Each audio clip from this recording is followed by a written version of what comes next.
Keflavík tapaði fyrir Þór á útivelli í síðustu umferð og í gær mætti liðið á annan sterkan útivöll í Garðabæn þar sem Stjarnan hefur ekki tapað leik í sumar og það voru bláklæddir heimamenn sem byrjuðu betur þegar Baldvin Sturluson kom boltanum í neti eftir klafs í teignum eftir hornspyrnu.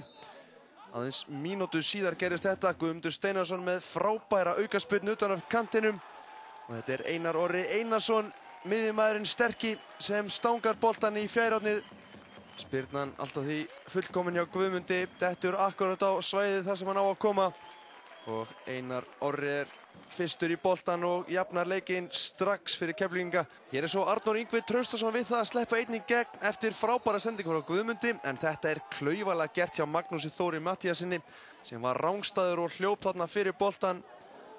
Halldór Björnsson átti þetta færi en skaut með sínum veikari fæti yfir markið. Þegar 4 mínútur voru liðnar af síðari hálfleik vildu Stjörnumenn réttilega fá víti þegar boltinn fór í höndin á Haraldi Frey, fyrirliða Keflvíkinga, en Þóroddur Hjaltalín Jr. dæmdi aukaspyrnu fyrir Stjörnuna. En þessi tilþrif hjá Guðmundi Steinarsinni skiluðu marki. Þetta er Magnús Þóri Matthíasson og þarna skorar hann. En sjáuðu hvað Guðmundur gerir þetta vel. Splundrar svo vörn Stjörnuna með þessari frábæru stungusendingu. Og Hilmar Geir skýtur af marki Ingvar Ver. En Magnús Þóri réttur maður réttum stað. Stjörnumenn voru ekki lengi að jafna leikinn. Hérna skorar reyndar Garðar Jóhannsson en Þóroddur dæmir af einhverjum ástæðum vítaspyrnu.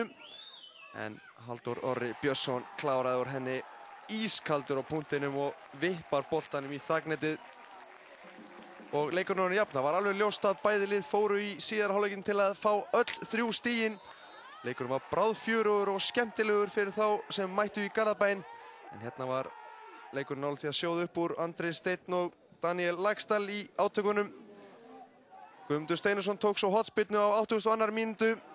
Hún gekk ekki alveg nógu vel, þannig að hann kom með aðra sendingu og hún var algjört gull.